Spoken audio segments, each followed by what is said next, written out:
imagination simply contained in the mind? Or does it tap into an unseen world with messages waiting to be told? There is a place where legends cross over into our world, where strange visions and whispers beckon, and superstition takes hold. Step into the Black Cat's shadow with Andy Usry.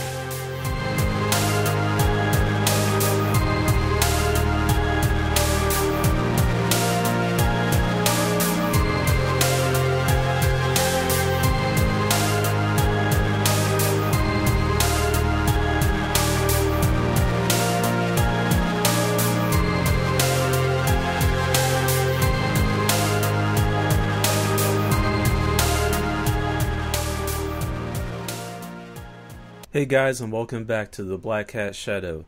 I'm your host Andy, podcasting from Kansas City, Missouri. In this episode, this will be a freaky flashback episode, and in this episode I will be reviewing two movies. I will be reviewing The Conjuring 2, which is out in theaters now, and I will also be reviewing an older movie, The Haunting from 1963. And once again, you can find me on social media. You can find me on Twitter at Black Cat Podcast. You can find me on Facebook and Horror Amino as well. And if you'd like to send me an email, you can send me an email at blackcatpodcast@gmail.com. If you have any questions or anything you'd like to tell me, any feedback. And also another way to really be able to help me out is to leave me an iTunes review. It doesn't have to be 5 stars, but just leave me a review. Let me know what you think. The more reviews I have, of course, will help me out on iTunes. It'll get me higher up in the listings. And this past weekend, I went to a convention here in Kansas City called Kansas City Crypticon. And boy, it was a really fun time. I got to meet some celebrity guests that were there. I got to meet Cassandra Peterson, who is Elvira. Everybody probably knows who she is. And then I also got to meet Caroline Williams. And if you don't know who she is, she was Stretch, the female DJ in the Texas Chainsaw Massacre Part 2. And I absolutely love that movie. I actually like it better than the first movie just because, for me, I love B movies. I love just kind of crazy movies sometimes. And that movie is just a fun movie for me. I had a lot of fun watching it. So I was excited to meet her. And I also got an autograph from Ken Foree. So that was really cool. From Dawn of the Dead and other movies. And then they just had a lot of cool horror merchandise there. I got some posters, I got some bumper stickers, I got 3 new t-shirts, so I'm looking forward to wearing those and putting on my posters and things. And so it was a really fun time. If you guys have a Crypticon in your area, I would say check it out, because I know that they put them on in other states as well.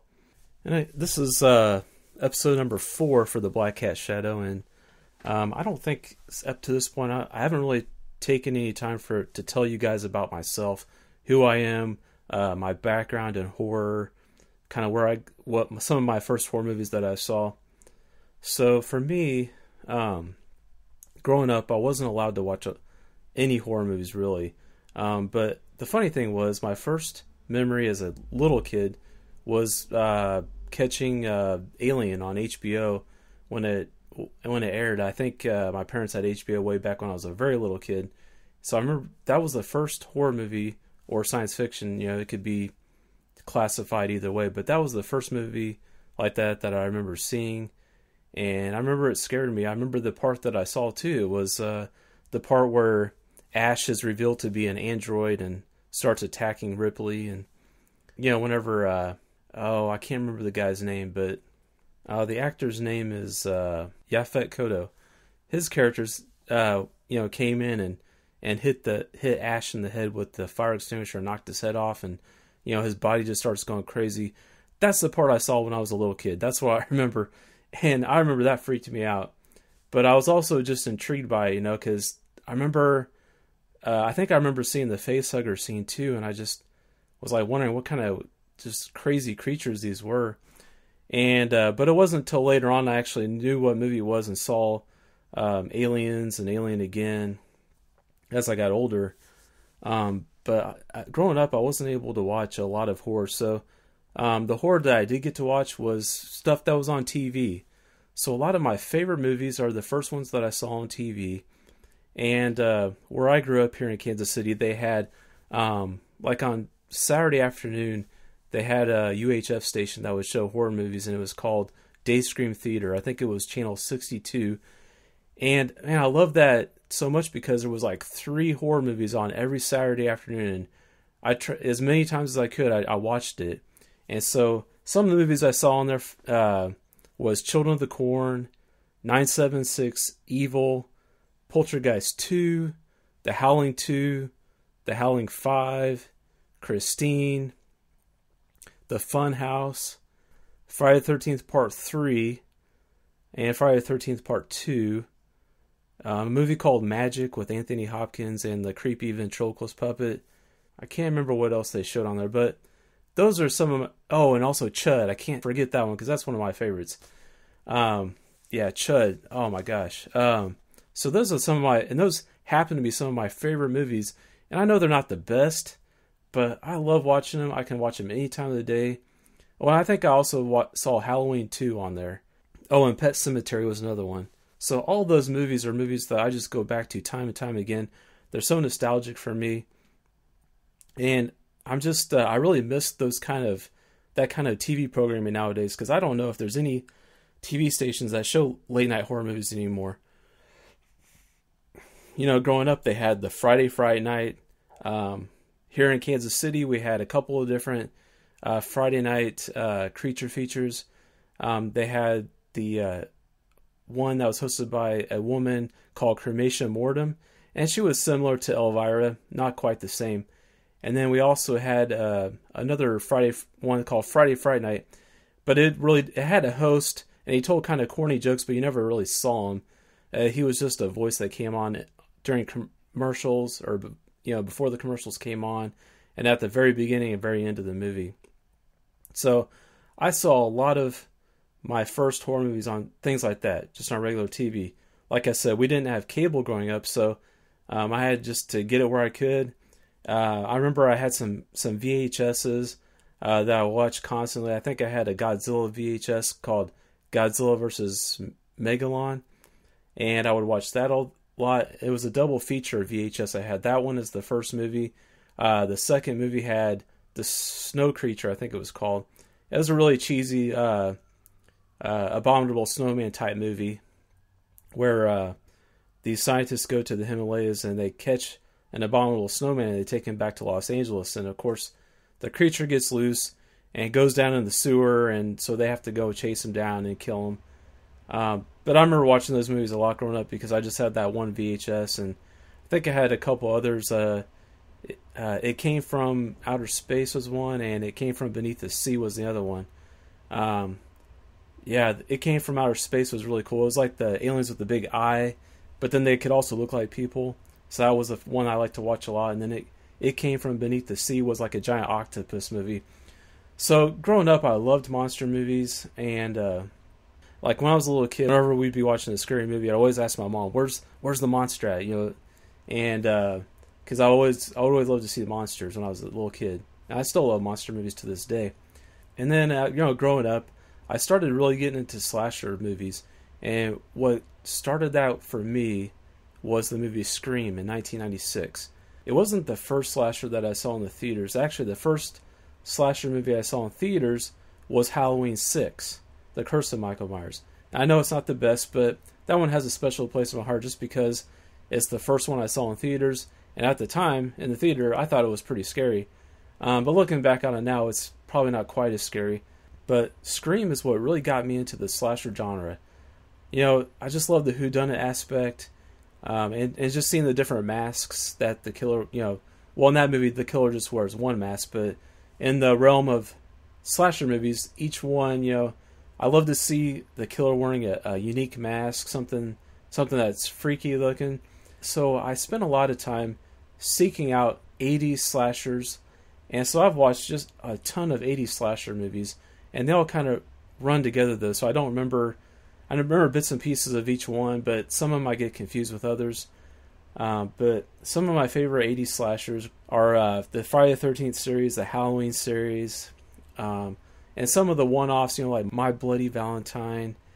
I love Prom Night. I know it's kind of a slower movie and it's not that good, but I really like Prom Night. And let's see, and Pieces was great. Yeah, there's just a ton of 80s slashers. And also, because of that kind of got me going backwards to some of the late 70s horror movies, kind of like Black Christmas, Alice Sweet Alice, so I checked some of those out, and I like those a lot. But then also it crosses over into Giallo, because those are slasher movies too, but they're a little bit different. They have a little bit different feel to them, but they are slashers at their core. And so that's kind of my background in horror. My favorite director is John Carpenter, and like his movies are probably my all-time favorite movies. A lot of his, Halloween is probably my favorite of his. The Fog is awesome. Christine, I love Christine. Prince of Darkness is a great movie. Really creepy. And The Thing, I can't forget about The Thing. They Live. He had Body Bags. I just got the Body Bags on Blu-ray from Scream Factory, and I hadn't actually seen Body Bags until I got the Blu-ray, so I watched it and it's awesome. There are some John Carpenter movies I'm not as crazy about. I wasn't as crazy about Escape from LA. I loved Escape from New York too. I forgot to mention that one. And I actually really like Ghost of Mars. I think other people don't like it as much, but I really like that one too.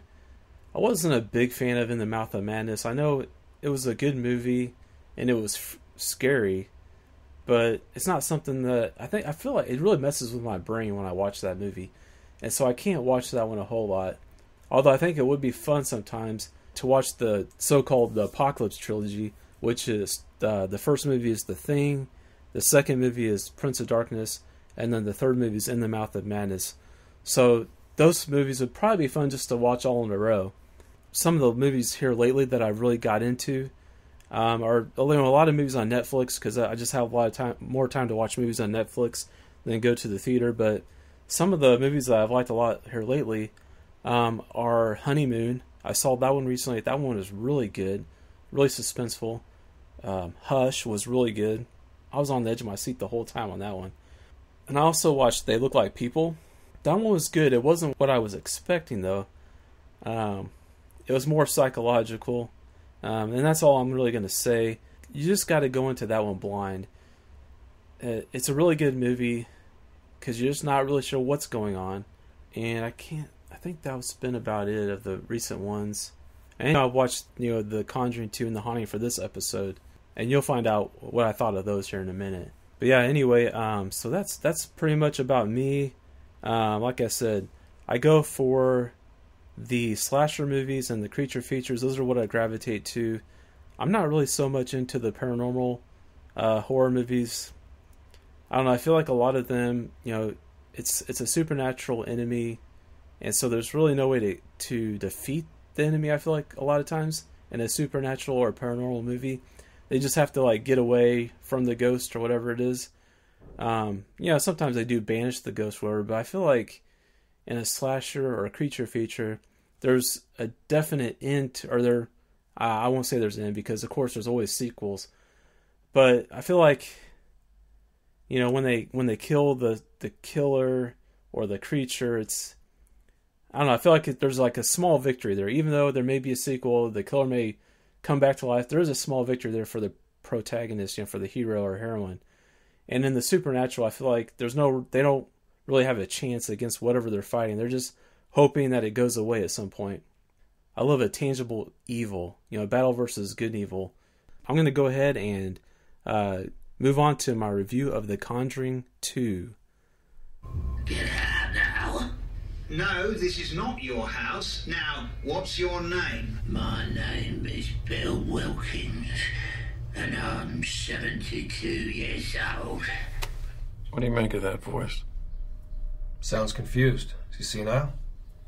The voice on this tape is coming from an 11-year-old girl. They're calling it England's Amityville. There is a family that desperately needs our help.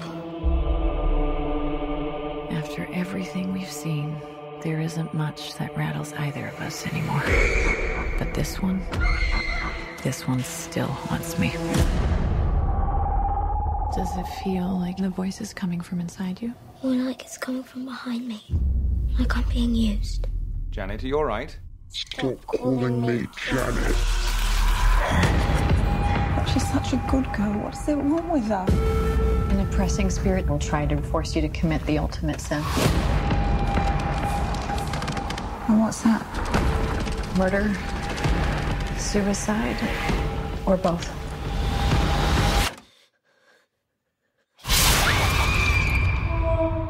You believe us, don't you? Sensing a presence? I'm not sensing anything. All I can sense is their own fear.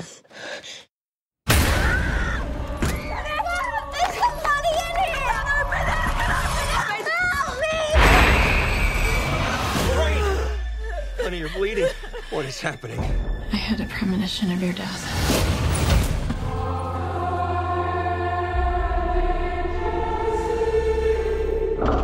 Who's that? The family's just a pawn.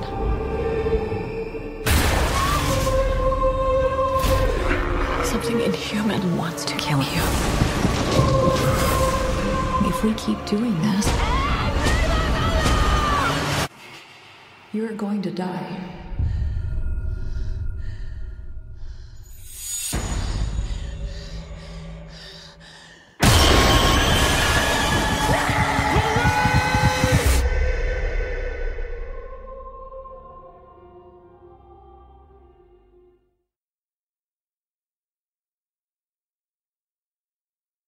The Conjuring 2, I recently just saw that in the theater. It was released on June 10th, 2016. The director is James Wan. You'll know his name from Insidious and Insidious 2, from Saw, and from the first Conjuring movie. And they also did a movie called Dead Silence. And I don't know if too many people... I mean, I'm sure most people probably know about it. But that was a pretty creepy movie. I like that one a lot. The writers for this one was Carrie Hayes and Chad Hayes. I'm assuming they're related. They both were the writers for the first Conjuring. They wrote House of Wax in 2005. That's the Paris Hilton classic. And they also did The Reaping from 2007. And I don't think I've actually seen that one. I'm not really familiar with it at all.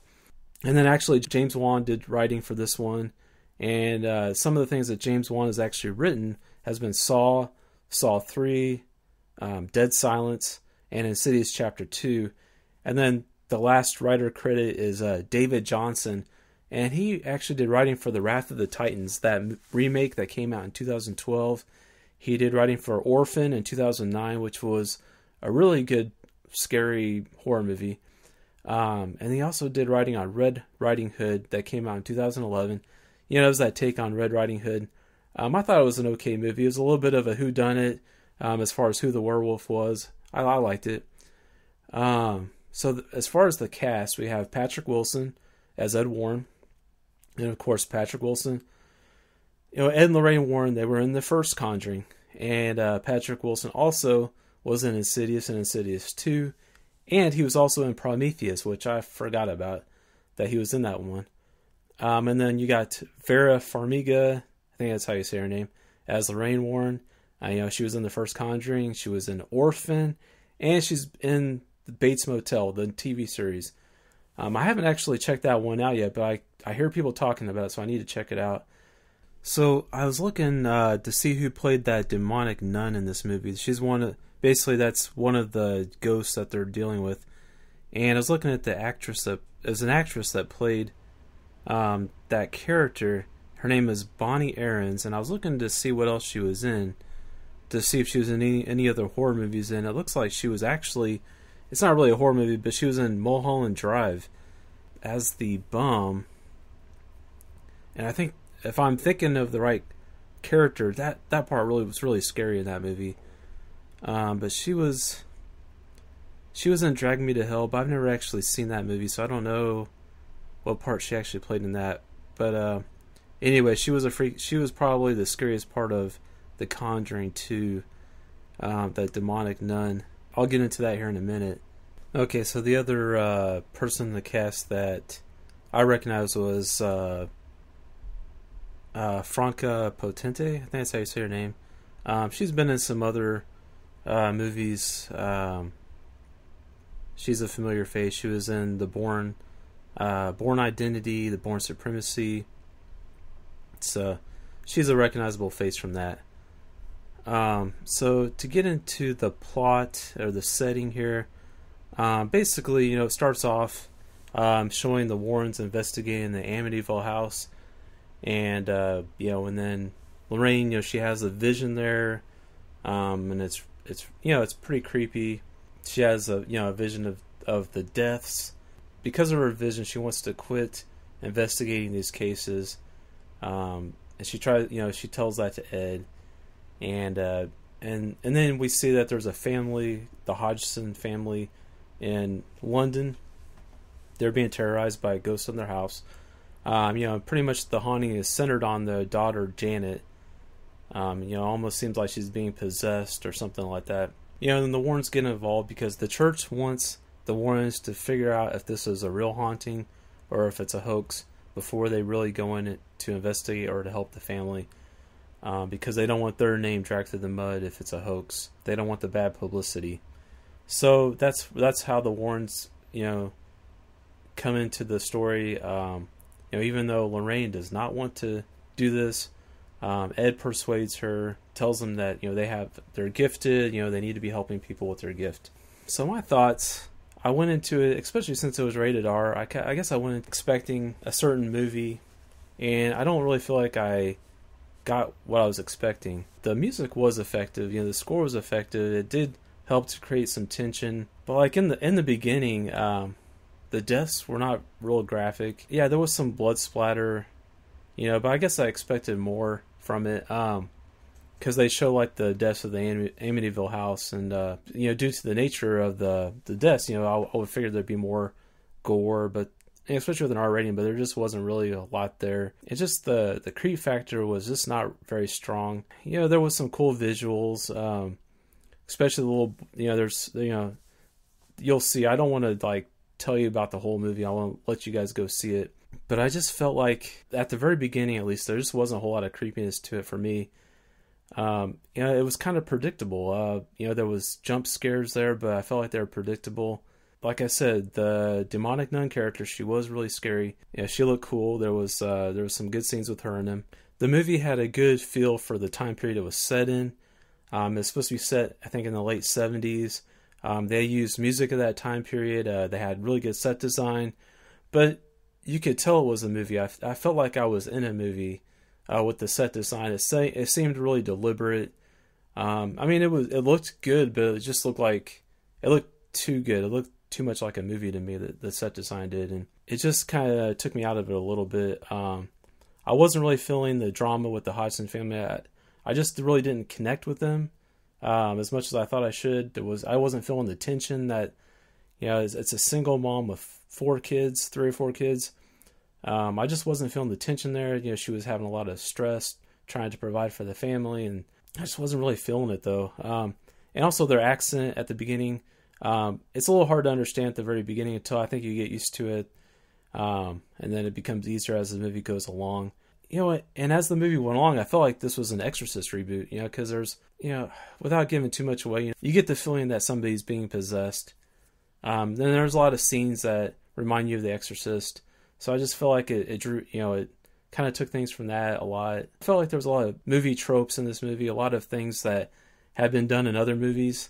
So it kind of made it more predictable. With this movie, the less you see is the better, in my opinion.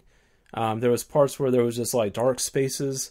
There was like this tent that the kids had made in the hallway, and the inside was dark. I thought that was really creepy. But there was some creepy moments, but I just feel like it didn't build up enough suspense for me. There was some effective jump scares in this, and that did create some tension because once you get scared, you're kind of waiting for the next one. So as the movie went on, I did feel a bit more tension. But the score, more than anything, to me, was what really created the atmosphere. And I think James Wan did the same thing in Insidious. He really used the score to good effect, like the real high pitched violin and the kind of screeching sounds, and that stuff. That stuff does get under my skin and gives me goosebumps. So the score really helps this. I think without the score, the movie wouldn't be as tense. There was a few different ghosts they introduced in this movie, and so, I was trying to guess, like, who was the villain, It was a little, I felt like they introduced some things, some ghosts, and they didn't really, like, do anything with them. They didn't do as much as they could have with some of the ghosts they introduced. One in particular. The one thing about the ghosts is they're not bashful. They don't try to hide from the adults because, the kids tell their mom, oh, we saw a ghost or something in our room. And so the mother goes in the room and sure enough, like a dresser moves. So the ghosts don't try to hide, even from the police.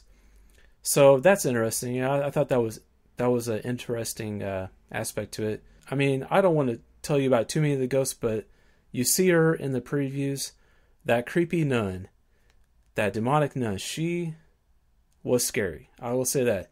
There's a scene with her, and yeah, my skin was crawling in that scene. So that scene really gave this movie a lot of points with me. It was probably the scariest scene in the movie, I thought. If they didn't have the nun, then this movie wouldn't be half as scary. But the other thing is with the Warrens, I don't know, like, if it's just me, but I just didn't care about the Warrens. I didn't really feel a connection with them. The two actors, Patrick Wilson, Vera Farmiga, I didn't really feel that connection between the two of them. And I felt like they were acting.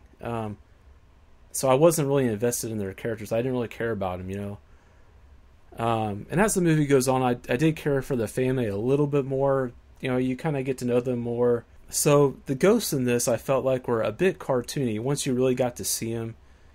There's CGI in this, and I know that James Wan he tries to use the least amount of CGI possible, but he does use some in this, and you can tell. Some of the ghosts, when you get a good look at them, you can tell they're CGI, and that takes me out of the movie. I felt like some of the scares were kind of contrived. Just some of the situations that people were put in were just made to create jump scares, I feel like. There's one ghost that is just not threatening at all to me. It's just, I don't know, maybe you guys think all the ghosts in this are really scary, but there was one that I just did not, it's basically kind of the main ghost of most of the movie. I just really didn't find this ghost threatening. I just felt he was more annoying than anything. And then there was some corny parts to the movie. When there was a part when Ed Lorraine breaks out in song, and he has his guitar and he sings a Elvis song. I thought that was kind of corny. Yeah, I understand. They're trying to bring in some heart to the movie. They're trying to, add in some more elements to the movie to make it more appealing to other people that may not, may not watch a lot of horror movies. And so with things like that, it makes the characters more endearing. I understand that, but I feel like in an R-rated horror movie, something that's supposed to scare the crap out of you, I don't want corniness in it, and corniness just kind of takes it down a couple notches for me. I felt like the Warrens were kind of corny, honestly. And I know that everybody, a lot of people like those characters, and I thought, like in the first movie, it's been a while since I've seen it, but I don't remember feeling the corniness in that movie. That movie was a lot creepier than this one, I felt like. I felt more tension in that movie. And, and I'm really wondering why this movie was even rated R, because I don't really feel like there was much blood. There was a little bit of blood there was some blood in the beginning, but it wasn't graphic. So I just didn't understand the R rating. I felt like it could have easily been a PG-13 movie. So those are my thoughts on The Conjuring 2. I feel like I'm probably in the minority because, from what I can tell online, a lot of people are loving this movie. They're raving about it, giving it rave reviews. So I don't know if I just am being cynical or what, because I didn't really think the first movie was as good as what people were making it out to be. So maybe I just kind of took that in with me, but I really wanted to like this, and I did like it. Don't get me wrong, I did like this movie, but I thought it was just an average horror movie. I'm giving this a 3 out of 5. I say that if you're a fan of the first movie, if you really love the first movie, you're going to really love this one too, probably. Even though I don't feel like this is as good as the first movie, I still say check it out. The special effects are good. It's James Wan. He makes good movies.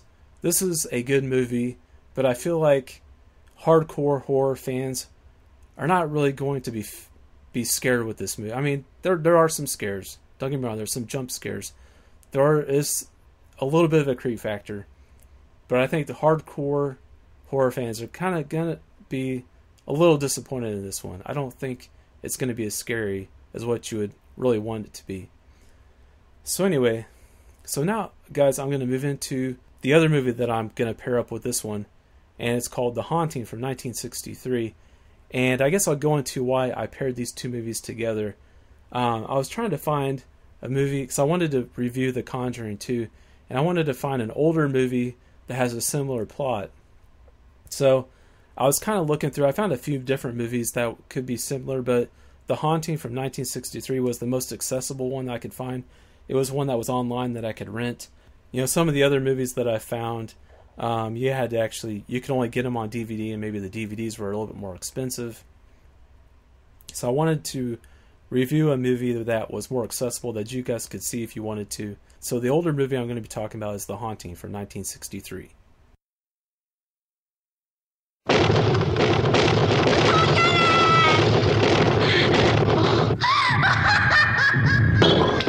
God, it knows I'm here. Look, I know the supernatural is something that isn't supposed to happen, but it does happen. Now look, Doc, we're buddies, okay? But don't try to convert me. I'm trying to prepare you. My name's Marquay, Dr. Marquay, a scientist interested in the supernatural. The unnatural, if you like.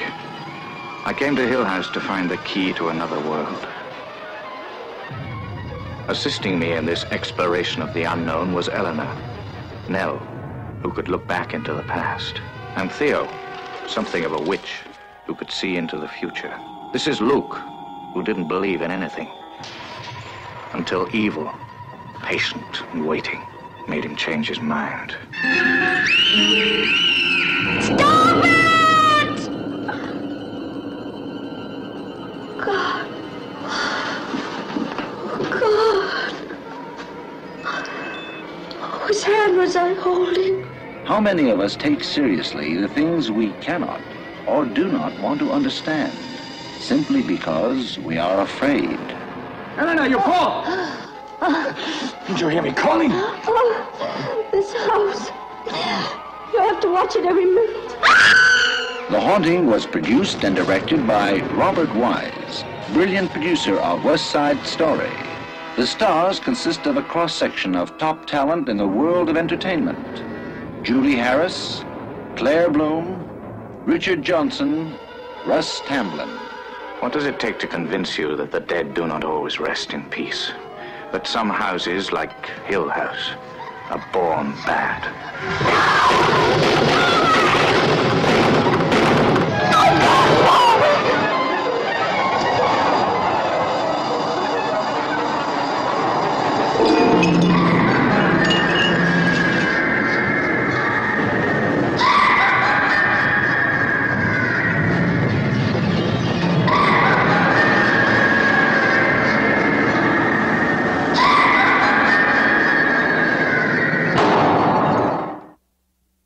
So The Haunting was released in 1963.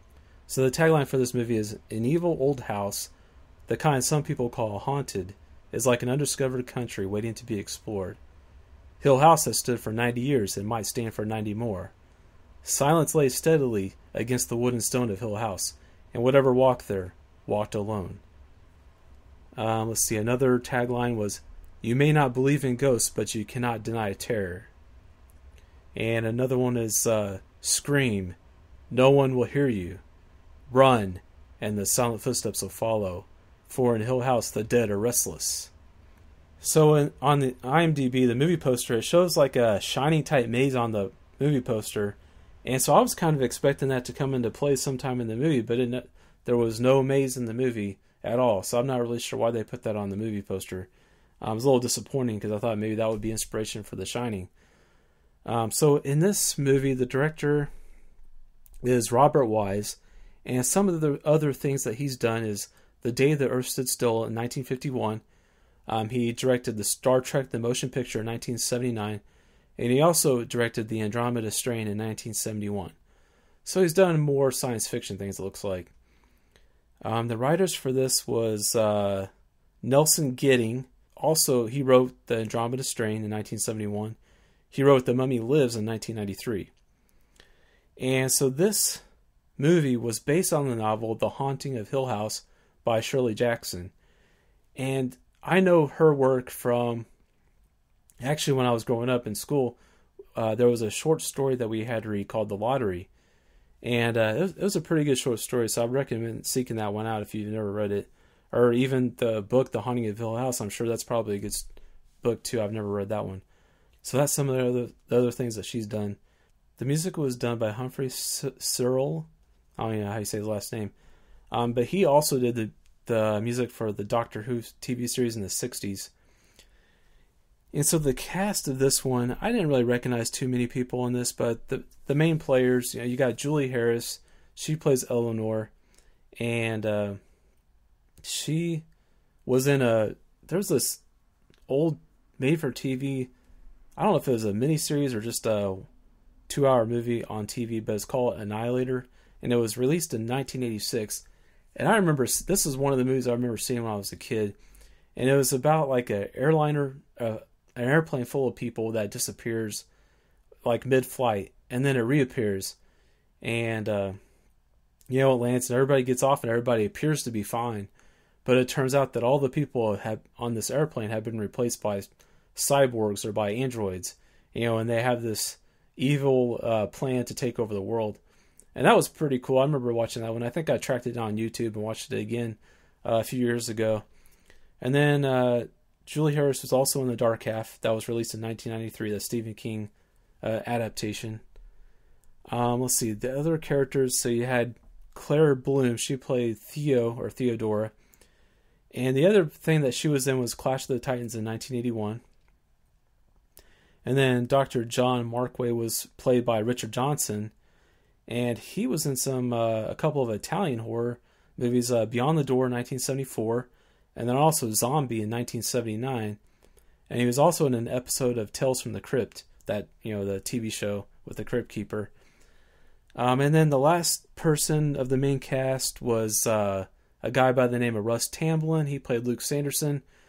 So Russ Tamblyn, he was in Twin Peaks in the TV series. That's a really great TV series if you've not checked it out.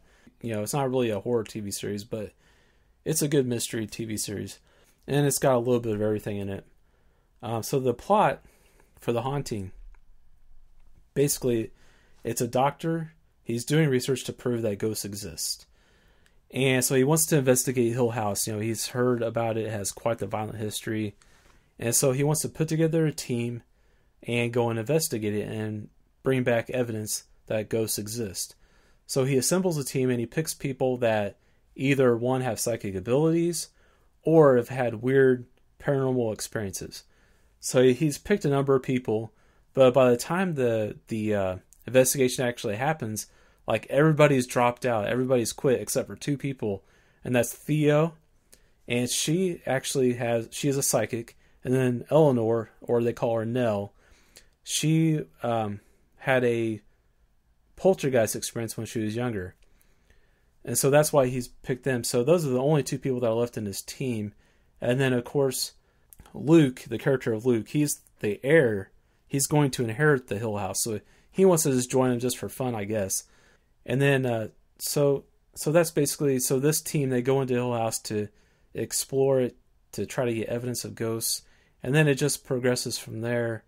So at the very beginning, I love the intro monologue. I love the beginning credits because, and I think that's where the main tagline from the movie came from, was the intro monologue. And I think it's the character of Nell saying the monologue, and it's really creepy. I love it. And, during the opening credits, they show you the exterior of Hill House, and it's like all black and it looks really cool. But, man, Hill House just looks spooky. The exterior and the interior, especially the interior, is just very disorienting. Like, everything kind of looks the same. I feel like it's one of those houses that you could really get lost in. And it really adds to the creepiness of the house. There was some really interesting camera shots in this movie. And I think a lot of, like, the older movies, they did have some cool camera effects and cinematography, especially some like the Alfred Hitchcock type stuff. They really experimented more with it in those movies. So in this movie, the special effects, you're not really going to get a lot of special effects in this movie. It's pretty sparse. There's no blood in this movie. The special effects they don't really hold up. There's one scene where like this girl ages. They kind of tell you the history of the house through like storytelling, through a visual, through a series of visual scenes.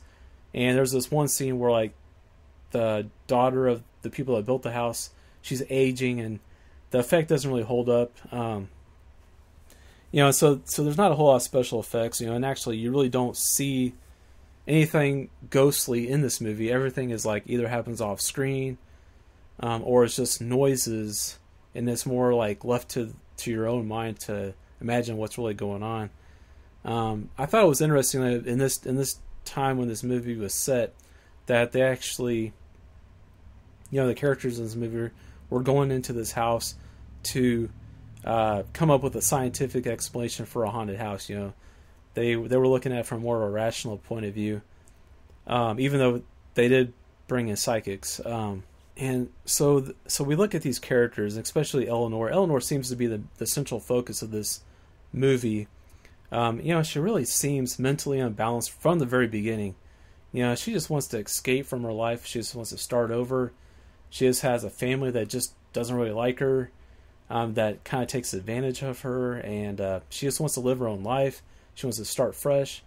She wants to stand on her own 2 feet. But yeah, she's really the central character of the movie because you're seeing everything through her perspective almost. You hear all of her she's the only one you hear inner dialogue for. You hear her thinking to herself, thinking about what's going on, and the score to this movie is really dramatic, and I feel like sometimes it's a bit much, but at other times it's good. And the house really takes on a character to itself. It's really the house is an entity. I feel like it has a personality. It's what I've heard called a genius loci. Basically, that's like the character of a place, or the feeling of a place. And I thought the caretakers, so there was a couple other characters in this that were in the house, and they're the caretakers, and as played by an older couple, and they're very antagonistic towards the team, the researchers that go in there. I thought they really played their roles well.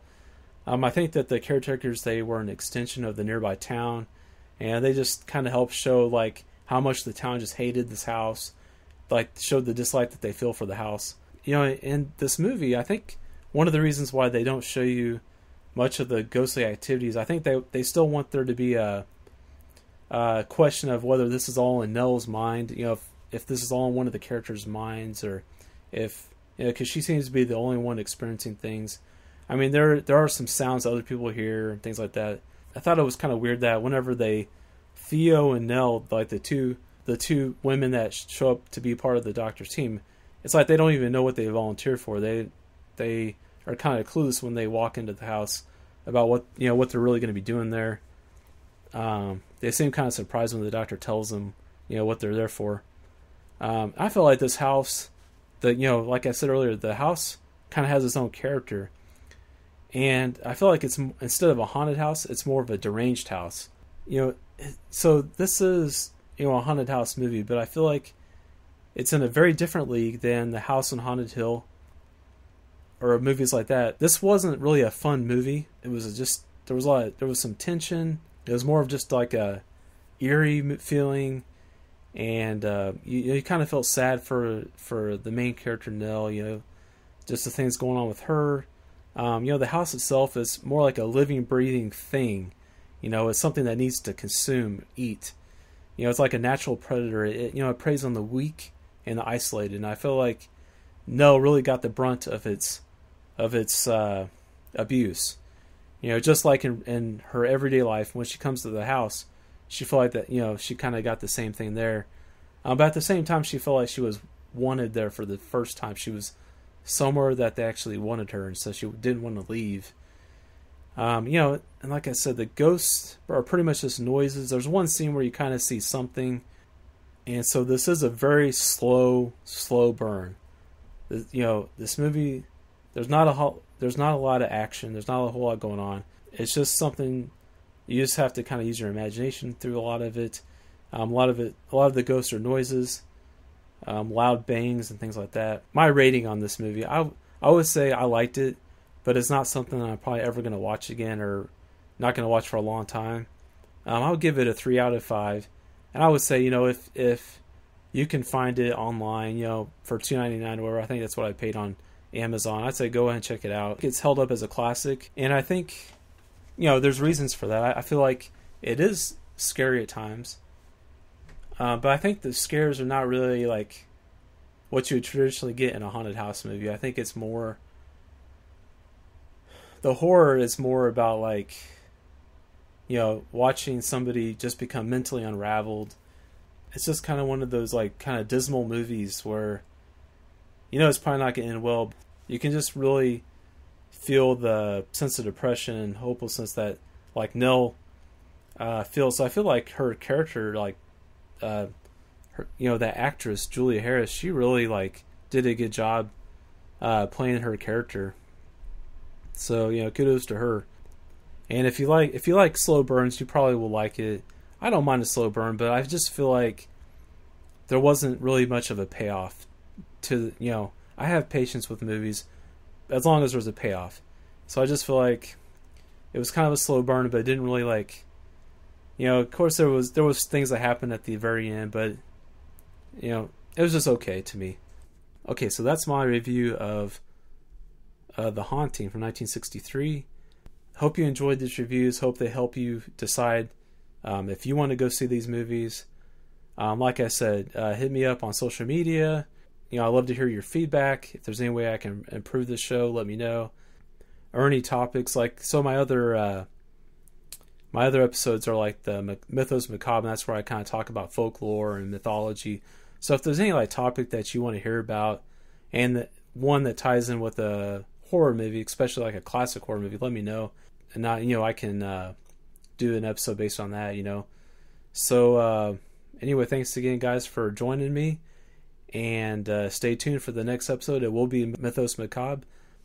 And remember, when you look closer at the world around you, you might just find it stranger and more mysterious than you thought, especially in the Black Cat Shadow.